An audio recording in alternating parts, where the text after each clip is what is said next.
Hello and welcome to What the F*** Just Happened Today, your essential guide to the daily shock and awe in national politics. I'm Joe Amditis. Let's get to it. It's Wednesday, August 9th, 2023. Welcome to day 932.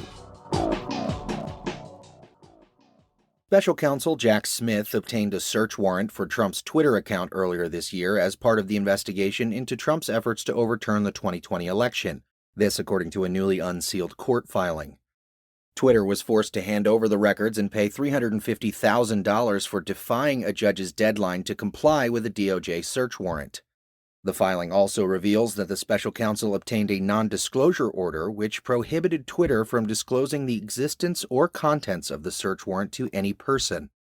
Prosecutors argued that if Trump learned about the warrant, it would seriously jeopardize the ongoing investigation by giving him an opportunity to destroy evidence, change patterns of behavior, or notify Confederates. Judge Beryl Howell also found reason to believe that Trump might flee prosecution if he was told about the search warrant. Meanwhile, Trump threatened that he will talk about the criminal charges in his election conspiracy case, accusing federal prosecutors of taking away my First Amendment rights.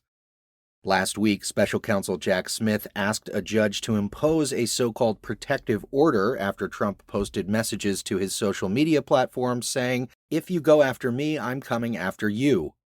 Although Trump's own lawyers chose not to object to a protective order, Trump said he didn't care, calling the federal charges against him bullshit and accusing Biden of weaponizing the Justice Department to take out a political rival by forcing me, nevertheless, to spend time and money away from the campaign trail in order to fight bogus, made-up accusations and charges. In related news, an internal Trump campaign memo from late 2020 detailed their plan to subvert the Electoral College process and install fake, pro-Trump electors in multiple states to overturn the election. The 6-page, previously unreleased memo by lawyer Kenneth Chesebro was referred to as the fraudulent elector memo in the last week's special counsel indictment. The December 6th memo proposed that groups of electors in 7 key states that Biden won should meet and cast fake votes for Trump. According to the plan, Mike Pence would then declare that it is his constitutional power and duty alone as president of the Senate to both open and count the votes, which would allow him to count the fake Trump votes instead of the real electoral votes. Chesebro conceded in the memo that the idea was controversial and likely to be rejected by the Supreme Court, but that letting matters play out this way would guarantee that public attention would be riveted on the evidence of electoral abuses by the Democrats and would also buy the Trump campaign more time to win litigation that would deprive Biden of electoral votes and/or add to Trump's column.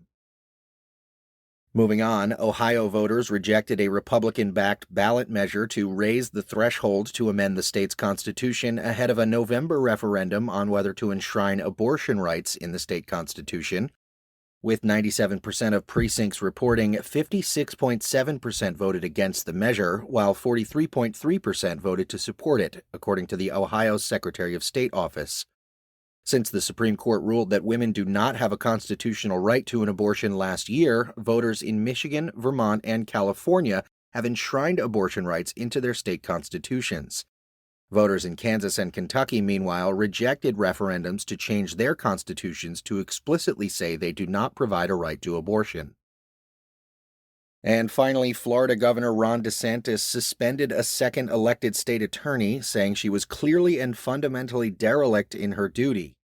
DeSantis suspended Monique Worrell, claiming that she systematically under-prosecuted criminals in her jurisdiction in 3 cases, which he said constituted both neglect of duty and incompetence. Worrell called the move a political hit job by a weak dictator, accusing DeSantis of peddling a false narrative and engaging in political gamesmanship. Last year, DeSantis suspended Hillsborough County State Attorney Andrew Warren after Warren said he wouldn't enforce state restrictions on abortion or gender-related surgery. That's all for now. You can find the links and sources for all of these stories on the main website. And as always, visit whatthefjusthappenedtoday.com for the latest news and headlines. Until next time, I'm Joe Amditis.